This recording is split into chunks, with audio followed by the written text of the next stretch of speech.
3 साल में भाई आप पासपोर्ट ले सकते हैं। भाई किस कंट्री का पासपोर्ट ले सकते हैं, आज की वीडियो में डिस्कस करने जा रहे हैं। जैसे आपको पता है कि रशियन प्रेसिडेंट ने एक बहुत बड़ी स्टेटमेंट दी है जिसने पूरी दुनिया को एक दफ़ा हिला के रख दिया है। स्पेशली थर्ड नेशनल कंट्रीज़ के जो लोग हैं, जैसे हम लोग पाकिस्तान से बिलोंग करते हैं, पाकिस्तानियों के लिए बहुत बड़ी अपॉर्चुनिटी है। India, Bangladesh, Nepal, third national country से बिलोंग करने वाले लोगों के लिए बहुत ज़्यादा अपॉर्चुनिटीज़ है इस प्रोग्राम के अंदर। वीडियो को कंटिन्यू करने से पहले आप सबसे रिक्वेस्ट है कि चैनल को सब्सक्राइब लाजमी कर दीजिएगा। आप लोगों की सपोर्ट की बहुत बहुत ज़रूरत है। अभी मैं ट्रैवलिंग पे हूँ, आपको पता है ट्रैवलिंग में फिर स्केड्यूल इतना ख़राब हो जाता है कि वीडियो अपडेट करना बड़ा मुश्किल हो जाता है। तो अपडेट करना साथ साथ बहुत सी चीज़ें, बहुत से टॉपिक्स हैं जो कवर करने वाले, आपको इन्फॉर्मेशन प्रोवाइड करनी है। बहुत अच्छे प्रोग्राम्स हैं जिसमें आप सेटलमेंट प्रोग्राम कह लें कि यूरोप के अंदर जहाँ पे आप अपनी फैमिली को सेटल कर सकते हैं, डायरेक्ट पीआर मिलती है, बहुत सी चीज़ें आपके साथ डिस्कस करूँगा। तो आज की वीडियो जो टॉपिक है वो हमारा कि रशियन प्रेसिडेंट ने जो स्टेटमेंट दी है। आपको जैसे पता है कि रशिया और यूक्रेन की वॉर के बाद यूरोप और रशिया का कंपटीशन चल रहा है आपस के अंदर, टेक्नोलॉजी के अंदर, हर चीज़ के अंदर इनकी कंपटीशन चल रहा है। रशिया पूरी कोशिश कर रहा है यूरोपियन यूनियन को टक्कर देने की कि इकोनॉमिकली जो है ना इसको डिस्टर्ब किया जाए। जैसे कि आपको पता है कि ये रशिया और यूक्रेन की वॉर के बाद काफ़ी, जैसे जर्मन की बात की जाए तो रशिया बहुत बड़ा सप्लायर है ये नेचुरल गैस का यूरोप को, स्पेशली जर्मनी को, क्योंकि यहाँ पे यूरोप में आपको पता है हीटिंग सिस्टम होता है, तो उसके लिए नेचुरल गैस चाहिए होती है इनको लाजमी, उसका गर्म करने के लिए घरों को, सेंट्रलाइज हीटिंग सिस्टम के लिए। तो भाई सीन ये है कि अभी रशिया ने, अभी प्रेसिडेंट ने अनाउंस कर दिया कि हम थर्ड नेशनल कंट्रीज़ के लोगों को वेलकम करते हैं अपनी कंट्री के अंदर। अगर आपको कोई प्रॉब्लम है अपनी कंट्री के अंदर, जैसे आप कह लें कि अभी फॉर एग्जांपल दे रहा हूँ, पाकिस्तान में पीटीआई के लोगों के साथ बड़ा जुल्म किया जा रहा है। अब नॉन लीग वाले भी बेच आ जाएंगे, एग्जांपल दे रहा हूँ भाई, ठीक है। जैसे पॉलिटिकली जो है ना वो कह लें कि उनको प्रॉब्लम की जा रही है, उनके एफआईआर्स काटी जा रही हैं, उनको उठाया जा रहा है। या आप इंडिया की एग्जांपल ले लें, जैसे इंडिया में हिंदू और खालिस्तान का काम चल रहा है, हिंदू और सिख आपस में लड़ रहे हैं खालिस्तान के लिए।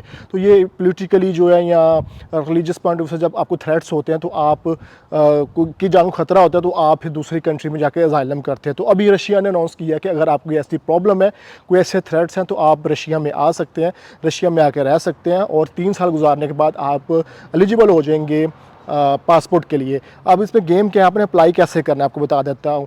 सबसे पहले आप जिस कंट्री में भी रह रहे हैं वहाँ पर चेक करना है कि आपको रशियन कॉन्सुलेट आपकी कंट्री में या एम्बेसी है।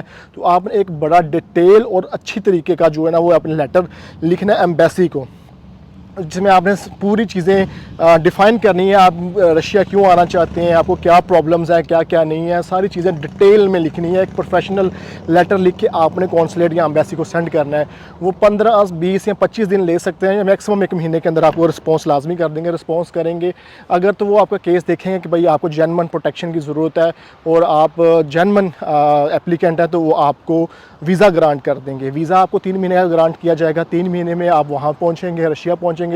रशिया जाकर फिर आप रेजिडेंस परमिट अप्लाई करेंगे। रेजिडेंस परमिट जो है आपको 2 साल का देगा, 2 साल का होगा या 3 साल का होगा, ये भी कंफर्म नहीं है, लेकिन 3 साल गुजारने के बाद आपको भाई सिटीज़नशिप ऑफ़र कर दी जाएगी। आप 3 साल, जाहिर बात से सिटीज़नशिप लेने के लिए कुछ रिक्वायरमेंट्स होती हैं जो कि अभी उन्होंने डिफ़ाइन नहीं किया। ऐसा था जैसे वो डिफ़ाइन करेंगे वो भी अक्सर वीडियो बना देंगे कि उस रशिया की 3 साल के बाद सिटीज़नशिप लेने के लिए इस प्रोग्राम के तहत आपको क्या रिक्वायरमेंट है। लैंग्वेज रिक्वायरमेंट्स तो होती हैं, हर कंट्री के अंदर होती है, तो ऑफकोर्स यहाँ भी होगी, हो सकता है कुछ और एडिशनल रिक्वायरमेंट्स भी हों। इसके अलावा उन्होंने ये भी कहा है जो इन्वेस्टर्स हैं, जो बिज़नेस करना चाहते हैं, इन्वेस्टमेंट लेके आना चाहते हैं, तो उनको भी हम वेलकम करते हैं। तो एक बड़ा स्मार्ट मूव है, स्मार्ट प्ले है कि जो ये इन्वेस्टर्स को भी, आप जैसे पता है हमारी थर्ड नेशनल कंट्रीज़ के अंदर लोगों के पास ब्लैक मनी भी बहुत है, पैसा बहुत होता है, तो अब ये उनको भी अपनी तरफ राग़िब करें कि हमारी कंट्री में आए और यहाँ के आके इन्वेस्टमेंट करें और यहाँ पे सिटीज़नशिप ले लें। क्योंकि बहुत सी ऐसी यूरोपियन कंट्रीज़ हैं जिन्होंने अपने सिटीज़न प्रोग्राम लॉन्च किए हैं। आपके साथ शेयर करूँगा कि आप प्रॉपर्टी यहाँ बाई करें तो आपको सिटीज़नशिप मिल जाती है। तो बहुत सी ऐसी कंट्रीज़ हैं यूरोपियन जो कि शेंजन के अंदर भी हैं, शेंजन से बाहर कंट्रीज़ हैं, सब के डिफरेंट किस्म के प्लान्स हैं। तो हर कंट्री को आफ्टर कोरोना, ये जो कोविड आया था, कोविड के बाद हर कंट्री को पैसा चाहिए। अब तो उन्होंने अब एक नया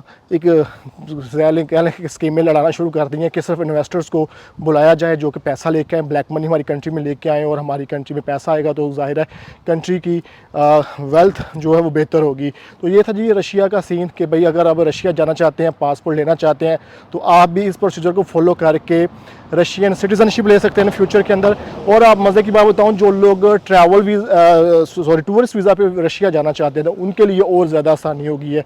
अगर आप इन दिनों में अपना रशिया का टूरिस्ट वीज़ा अप्लाई करेंगे, जो लोग ट्रैवल हिस्ट्री बनाना चाहते हैं, इंडियन पासपोर्ट पे तो मेरे ख्याल से ऑन अराइवल वीज़ा काफ़ी ज़्यादा इंडियन रशियन स्टेट्स के अंदर, लेकिन अगर पाकिस्तानी जो जाना चाहते हैं वहाँ पे रशिया में टूरिज़म के पर्पज़ से, तो उनके लिए गोल्डन अपॉर्चुनिटी है भाई, आप देर ना करें, वीज़ा अप्लाई करें, विजिट करें, ट्रैवल हिस्ट्री बनाए। अगर यहाँ वहाँ जाके सेटल्ड होना है तो वहाँ आप जाके सेटल भी हो सकते हैं। वहाँ पे बहुत ज़्यादा अपॉर्चुनिटी है। ऑफकोर्स रशियन लैंग्वेज एक ज़रा एक कह लें कि किसी भी ऐसी कंट्री में जाए, रशियन जो है उनकी अपनी लैंग्वेज है, तो वो आपको सीखनी पड़ेगी। किसी भी कंट्री में जाएंगे तो आपको लैंग्वेज बैरियर देखने को मिलता है। तो ये थी जी आज की इन्फॉर्मेशन। अपना बहुत सारा ख्याल रखिएगा। नेक्स्ट वीडियो हम बनाएंगे माल्टा के ऊपर। माल्टा के अंदर जो 1400 लोगों को जो रिफ्यूज़ल हुआ है, जो रेजिडेंस परमिट रिन्यूअल के ऊपर रिफ्यूज़ किया, तो उसके ऊपर एक डिटेल वीडियो बनाएंगे। उन लोगों के लिए क्या ऑप्शन है, बहुत से लोग रब्ता कर रहे थे, अब हम क्या करें, क्या करना चाहिए हमें। मिलते हैं नेक्स्ट वीडियो में एक नए टॉपिक के साथ। जी अपना बहुत सारा ख्याल रखिएगा। अल्लाह हाफिज़।